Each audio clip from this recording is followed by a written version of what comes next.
everyone, and welcome back to our legal and strategy session. Thank you for joining us after lunch. I know it's not the easiest time to go right back into presentations and discussions. So just do a recap for those of you joining us today or those of you located in the US. So during the morning, we started out our presentations by covering Mozambique, its LNG regime, its tax regime, with some very, very insightful comments from ABUR lawyers and from JLA avocados as well. So now we moved on to Uganda. A very, very good presentation. A lot of data presented in that one that I did not know from Harriet Okwi, as well as a roadmap, let's say, of the progress in the past 20 years. And finally, we moved on and discussed about Nigeria and Nigeria LNG's amazing response to coronavirus and the steps moving forward from there. And now we are going to be moving on to a country that a lot of people are very, very interested about, and one of the most active players in the country. I would like to welcome Mr. Khaled AbuBakr onto the stage from TAQA, Arabia.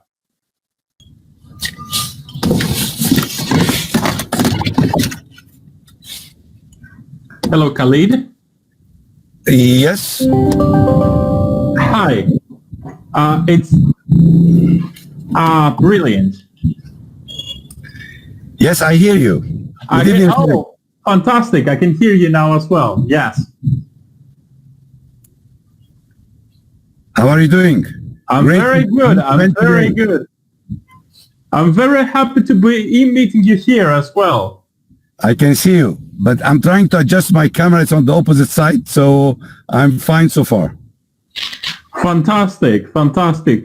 And by the way, I also have, in case you're not able to share your presentation, I also have your presentation here as well, so I can do the sharing and you can just let me know when I'm moving on to the next slide. Please. Fantastic. Just give me a moment.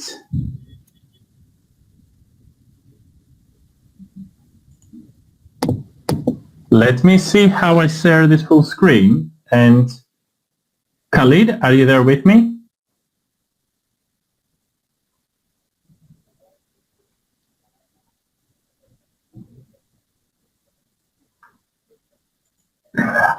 It seems we lost connection with Khaled for now. So I'm going to continue on for a brief moment until Khaled can join us again, and mention some of the, I'm sure that most of you know, some of the remarkable progress that have been happening in Egypt. In the past 5 years, I believe they had more than 5 major developments, more than 10 new oil and gas companies getting into the country, and the industry has been growing and growing.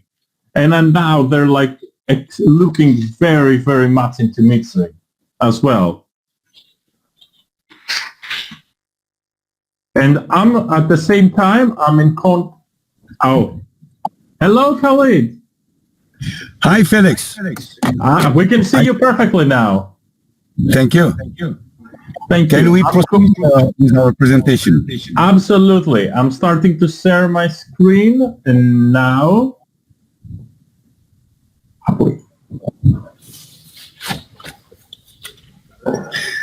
Thank you. While you're sharing your screen, I would like to welcome all our guests.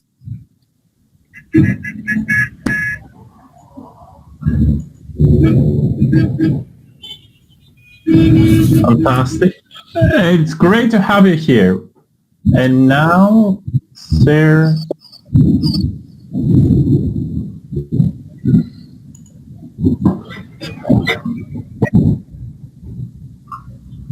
Perfect. Fantastic. Thank you.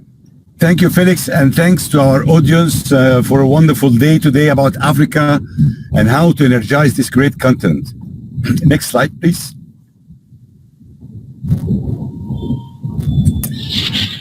Actually, the COVID-19 and other events have changed the dynamic of the gas industry and the LNG market. And as you all know, the industry watchers have expected a tightening by mid-2020, but that outlook has been negated by widespread oversupply, causing downward pressure on prices. The outbreak of COVID-19, along with other significant events, has changed that bullish expected outlook. And as all of you know, in March 2020, with the oil prices was broke out and the fight between Russia and Saudi Arabia for the oil prices, the LNG prices dropped, and even the Japan-Korea market was priced below at $2 per million BTU, which is really a record price for the GK market. So the global spread of COVID-19 is the most important event for the gas and LNG demand in 2020. And its effects are causing more serious and potentially long-term pressure on the demand side, especially on the large and long industrial market like China, India, Japan, and South Korea. How long the economies will take to recover from the effect of COVID-19 remain uncertain and may currently shutter business, while certainly closed for good. So we've seen the quarantine that have been imposed on lots of the market and country has strongly affected the demand supply. So the effect of COVID-19 are largely expected to cut global LNG demand, as most of the expertise said, by around 8%. So the gas, if there is any potential supply of gas to the global market, it will be reduced by 8%. So what is the situation in our continent, Africa? Next, please, Felix.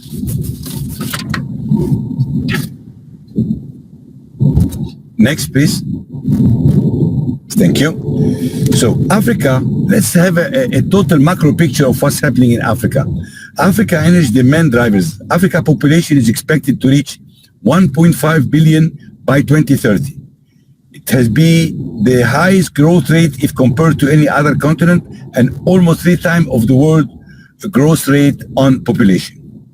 The region median age, which is the workforce that is working, is 20 years old, compared with 30 years old in Asia and 40 years old in Europe, meaning that this continent is a growth potential for economic growth, for business, for new industry. Africa has now the fastest growing middle class in the world. Rapid urbanization, 50% of population will live in city by 2035. And political stability and large demographic progress, all these are leading that while the world continues to grapple with the severe impact of market demand and the COVID-19, Africa long-term fundamentals remain strong, supported by growing population and energy demand. So this is my first conclusion. Second, please, Felix. Next slide. We consider the gas to be the catalyst for the economy. So over the past decade, 6 of the world's 10 fastest growing economy were African. 1.1 trillion US dollars economy at market price and 1.9 trillion purchasing power.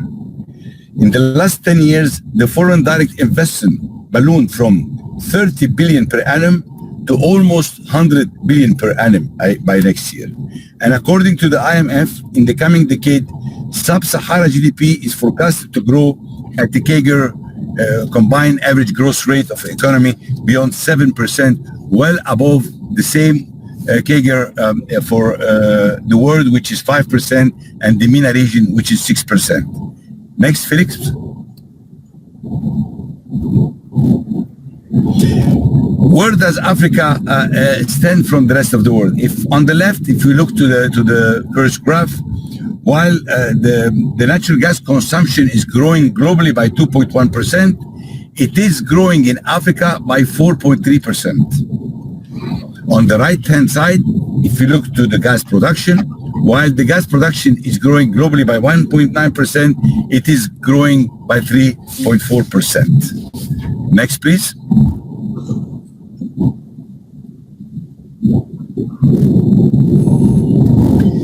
So huge emerging opportunity across the continent, population, GDP, electricity use per capita, electricity access rate, and clean cooking access rate.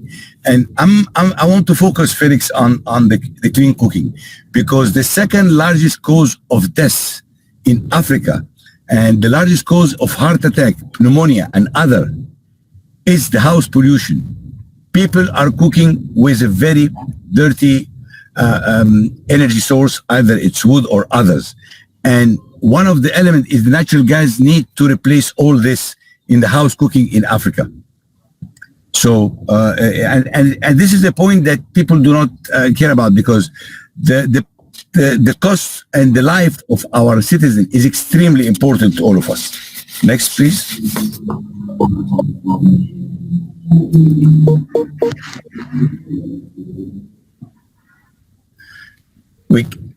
We can see there's a lot of dynamic and activity in Africa LNG projects. Either it's in North Africa, East Africa, or West Africa. Tremendous growth and tremendous different LNG projects. Next, please.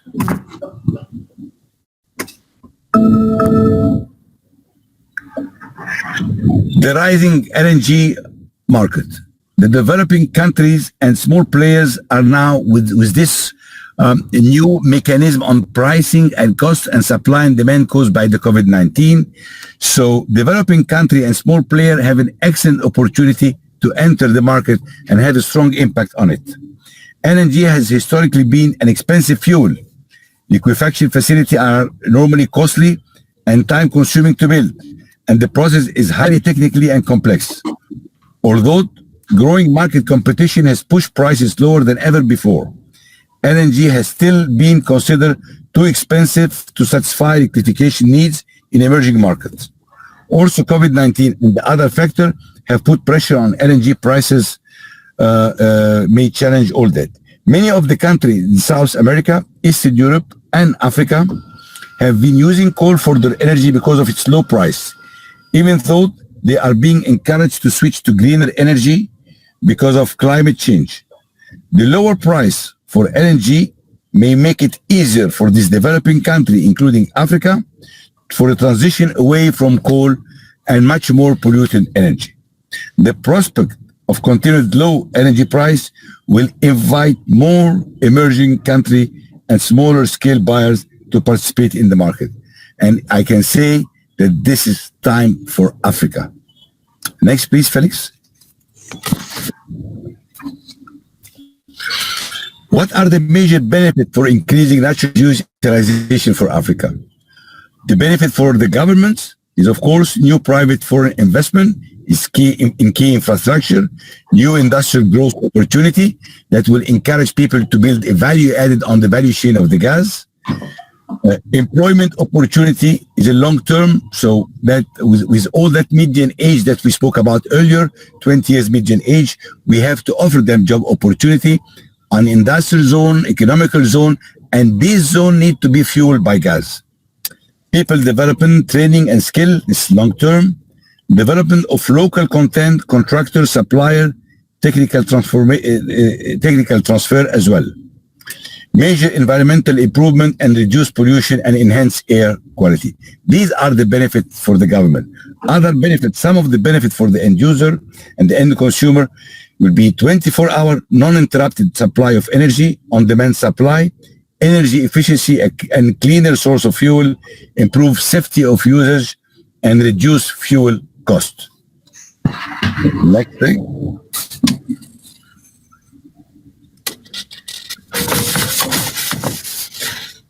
Potential infrastructure project for the African continent. And this is very, very important.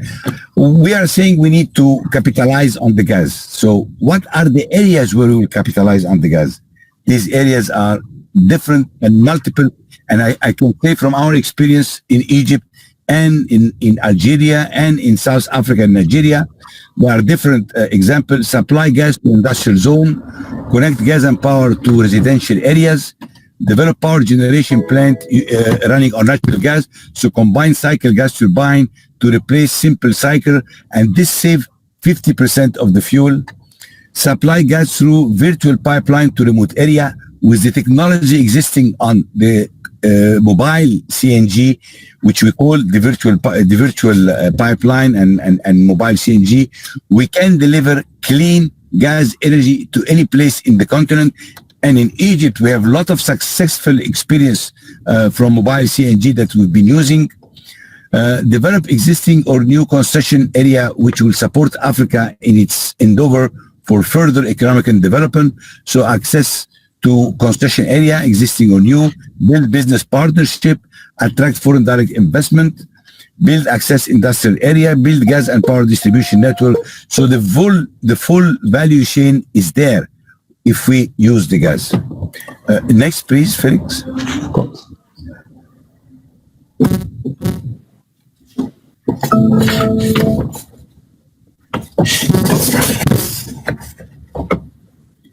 Natural gas is a safer and cleaner fuel. I mean, we all survived the debates between the environment and green energy, and lots of countries that wants to phase out of the CO2 and the pollution. But they are saying natural gas is a major element on that transition phase. It's clean and environmentally friendly, preserve the environment, void of lead compound and sulfuric residual, decrease emission resulting from combustions. Natural gas is lighter than air in case of leakage, less chance to burn in comparison with liquid fuel. And of course, I know most of our audience today are a lot of expertise. We are sharing the difference and the saving on the different emission between typically the natural gas and the gasoline, especially if it's used for cars or vehicles. Next, please.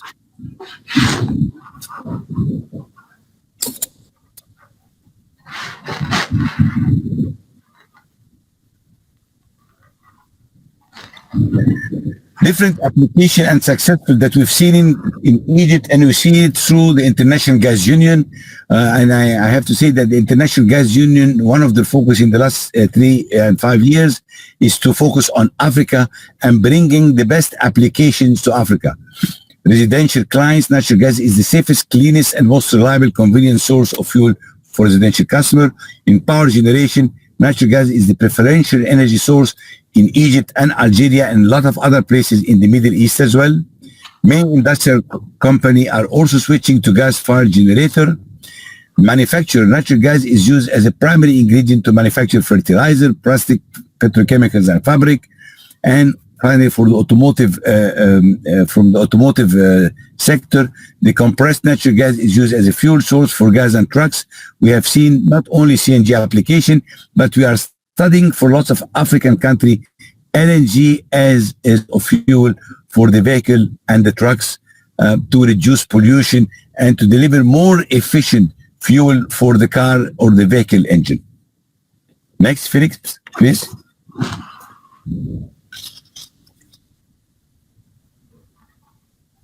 Next, please, Felix. I can share with you some of the very successful story in gas utilization in Egypt, CNG running for different vehicle station, and some of the station are standalone for CNG, and some of the other station are a combined station for CNG and other fuel product. So the vehicle, and you know, when we convert the car to CNG, they can still work on the gasoline and the CNG. So for the driver, it's a one-stop shop where he can fuel his car either with gasoline and CNG. Next, Philip.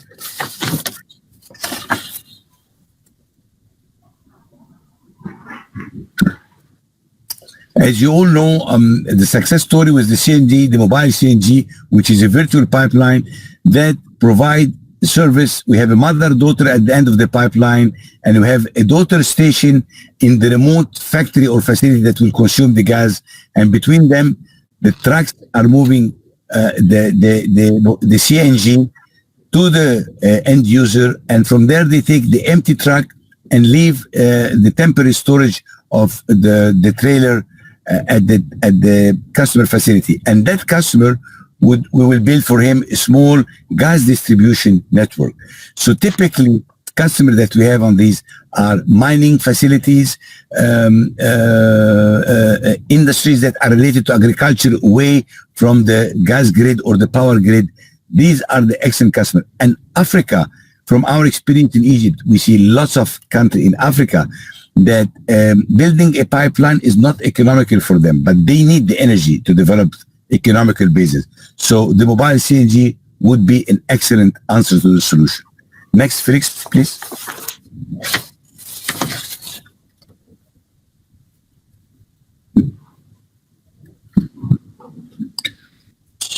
Yes, next, please.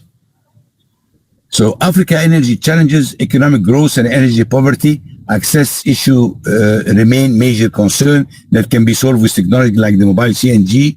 Regional dynamic and global recession issues are coming as high critical uncertain issue to Africa, and that will impact more the financing and investment of foreign direct investment. The continent has seen trade barriers considered as uncertain issue. Moreover, with huge gas reserve and its new discovery, further development and prospect of LNG market and cross-border pipeline are anticipated in Africa. Energy efficiency, renewable energy, energy price, and energy poverty are also viewed as required bold immediate action, and they are integrated with natural gas use. Climate change issues have been considered of importance, and gas has a role to prove in that equation. Next, please. My conclusion, Felix, and to our dear audience today is that natural gas is the critical bridge fuel for the global transition to a low carbon future. Natural gas overall demand is driven by a rapidly growing population in Africa, increasing urbanization, expanding economy. Africa has vast untapped opportunity for natural gas uses for electricity, transportation, industry, and household. North and East Africa, and now West Africa as well, are gross market for gas. Export from North Africa remain stable. African countries will need to join effort and invest in a range of effort with both near and long-term implication, develop domestic natural gas resources to ensure increased energy access related and sustainable economic development, secure affordable and reliable natural gas imports to help establish a local market for power generation, industry, and household and transportation, plan for building natural gas export capability to profit from the rapidly growing global gas market. Investment in natural gas resource and infrastructure is a game changer for the African population as well as for rewarding benefit for the investor. I would like to thank you very much, Felix, and thank our audience. I think I'm open for 10 minutes for question and answer if any of our dear audience have any question. Fantastic. Thank you so much for this presentation.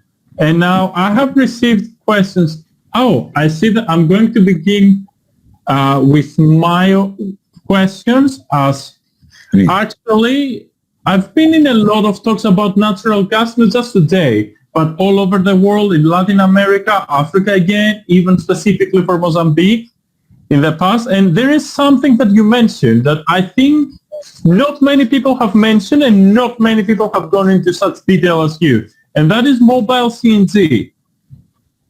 Because we mentioned before that you can even reach areas where you can't normally reach with a pipeline or that it's too expensive. And since you mentioned reducing the costs of LNG and reducing the cost of natural gas production and consumption before, how can somebody build a mobile CNG? What are the steps required? And what are the biggest, let's say, do's and the biggest don'ts in this case? Absolutely. Thank you very much, Felix. This is a very important question. How can a country or a market develop that? You have two choices. Either you have an already existing pipeline somewhere, and at the end of that pipeline, we do what we call the mother station. And simply, it's a quantity, is a bunch of compression. So we raise the pressure of the gas till 200 bar. We store it on the tanks. And as you've seen, the trucks would come inside the station. We fill the trucks during 2 to 3 hours. So we have like a big storage of gas. So that's why we call it CNG, compressed natural gas. And the truck can take that gas from that end of the pipe, drive 300 kilometers, 400 kilometers, where is the consumer, and leave that truck and connect it to the distribution network that is done for the customer in the remote area on what we call a daughter station. So we have a mother station and a daughter station, and between them, the transportation. Then the customer would be working on a remote area with the storage for 3 or 4 or 5 days, and the truck will go back with the empty storage while leaving a full storage for the customer. So it's like refilling the customer with gas. This is one part. If the market or the country do not have a gas pipeline, if they have any LNG facility, we can do the same with LNG. So instead of the LNG just being exported, we can have a small modification and have a small, from the storage of the LNG, we fuel the tanks with LNG and then drive these tanks for the 400 or 500 kilometer to the remote area customer, and doing a mother and daughter station, not CNG, but LNG. So these are a fast solution, plug and play. The technology, Felix, in the gas that we have seen in the gas in the last 5 years are really astonishing, and they can allow us to tailor service to our customer. Thank you. Thank you, Khaled. Also, if you can keep the lights that you have on right now, because we couldn't see you before, that will be amazing. And thank you for covering this and mentioning that it's actually covering my next question as well, which is how long it takes to set something up when it comes to mobile CNG. Khaled, are you there? I'm there. Okay. We stopped being able to see you, I think. I don't know why the video is doing, but that's the technology. They need to spend more money on the IT technology while we spend on the gas. Exactly. And I also have another question that I can ask only you, and thankfully you're here. You've worked in Egypt, you've worked in Algeria, and you've worked in many countries that were during their maturing stage and after they've become mature producers. So for the rest of Africa right now, as somebody who has countless operations in those developed countries in the continent, what is your advice for the rest of the continent? How can they catch up, so to speak, in the LNG and in the pipeline and in general in the midstream side of everything? First, we were very proud to see the approval during the COVID-19, the approval for the financing of Total for the LNG in Mozambique. This is a huge, tremendous project. And that kind of investment shows to other investors how stable is Africa, politically, safety, and economically.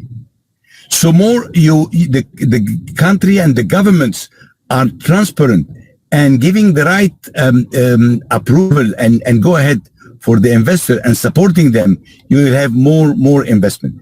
And of course, we as a private sector and entrepreneur and player to come out with more solid projects that show it's a win-win. It's not only a win for the investor, but it should be a win for the local society, for job employment, for the government, for the taxes, for more attracting foreign direct investment. And again, I say gas is a fantastic solution. If you have an industrial zone that is connected with natural gas, that means you are connected with a reliable source of energy.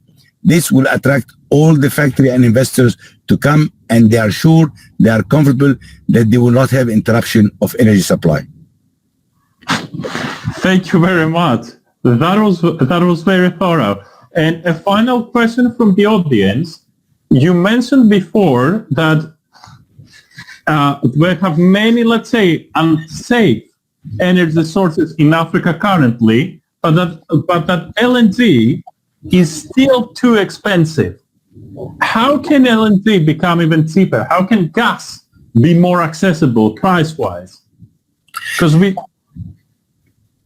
This is a very interesting question. As I said on the presentation, gas, LNG has been known as being expensive. Now we are building on two game changer. First, that the LNG is becoming much cheaper, and this might be temporary. But second is that Africa itself, with all the new discoveries in Mozambique, in Tanzania, in Nigeria, in Cote d'Ivoire, in Ghana, with all this new discovery, that's meaning we have an anchors and sources for LNG. And these sources, they are on the continent ground. So we need to build that LNG network from these sources, these LNG facilities, toward the market itself. And this is not expensive. And building a small-scale LNG, these are some of the technology now is called small-scale LNG. I don't need to build the huge 4 BCM or 6 BCM LNG facility. I can have a small-scale LNG facility that is dedicated to the customers or to the market or a small industrial complex or zone. Fantastic, Khaled. Thank you so much for being here today and for covering this. And I believe there is much more that people and our audience needs to know about this. So I would be very happy to continue this through an interview one of the following days. It's my pleasure, and I can say that Africa is ready to go into the gas world, and the gas industry is ready to support Africa with its ambitions and growth and economical demand and dream of our people. Thank you, Felix. Thank you, Khaled. Have a great day. Thank you. So this is one of the beauties of online summits. You